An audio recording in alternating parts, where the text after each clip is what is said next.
So try natin pahinaan. Kalahati lang agad ng kalahati. Yan. Bila kalahati din. Okay siya, no? Yan, lakas po. Dami pa yung wheel eh.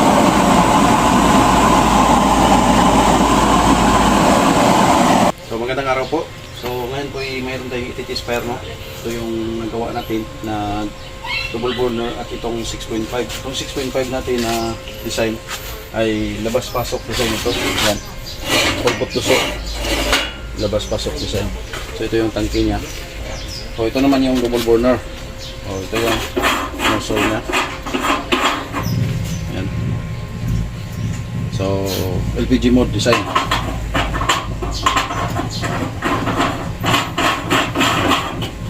Parcel ko isa.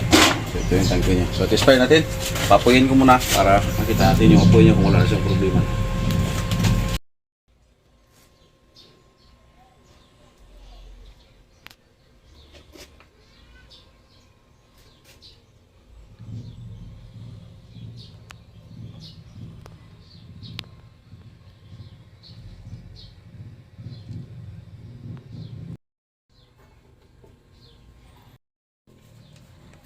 Lumilap mo mga gamit mo.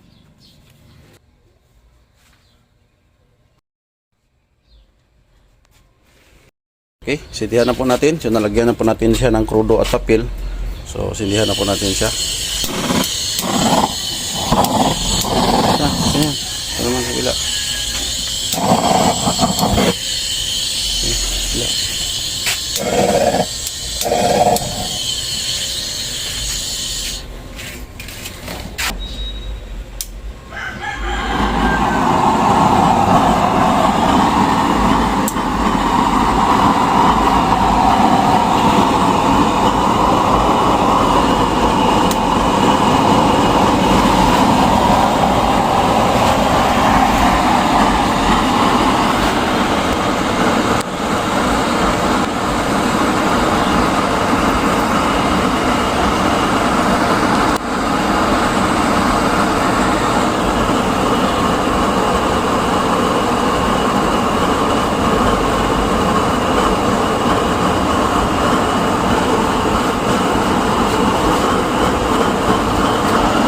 So ayan, nagpapainit pa lang po tayo ng kanyang chamber. So krudo at papel lang po yung linalagay muna natin para mapainit po natin siya.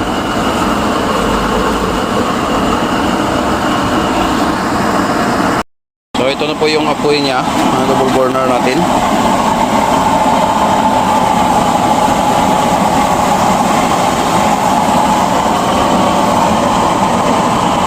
Ito naman sa labas-pasok.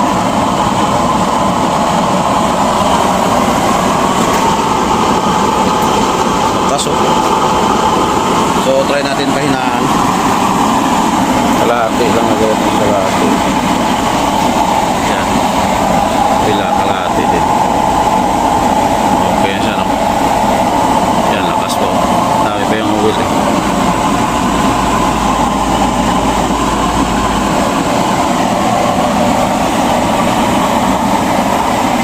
So pahinaan pa natin. Number 2. Lagay natin number 2, yan. Ito lagay din natin sa number 2. Yan.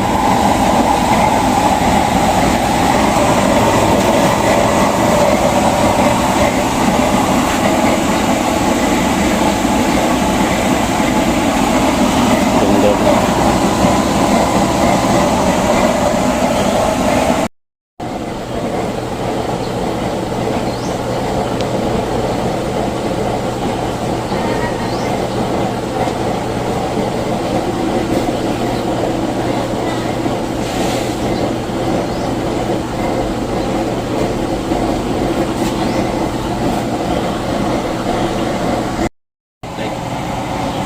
Ito na po.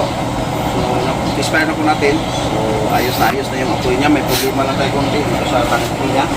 Sa may gripo niya. Dito nakaliking dito. So, kailangan natin ito i-sulbat para mawala yung problema niya. At isa, ito din pala, mayroon itong hindi nabutasan ng isang piraso. Kaya makikita talaga natin ang isa talaga dito.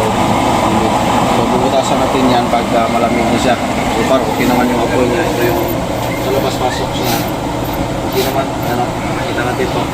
Okay yung apoy niya. Maganda po. So yung blower niyan ay nasa ball na po. Yan. Hugutin natin, try natin hugutin. Yan. Yan. Ganda, no? So, hindi tayo napapasok ng oil eh. Tapos na yan. So, ayan. Maraming salamat po sa lahat ng subscriber natin. Kaya hindi pa nakapag-subscribe, so bago pa dito sa ating channel, please subscribe at i-click yung notification bell para update kayo palagi sa ating mga bagong mga video. Yan, thank you!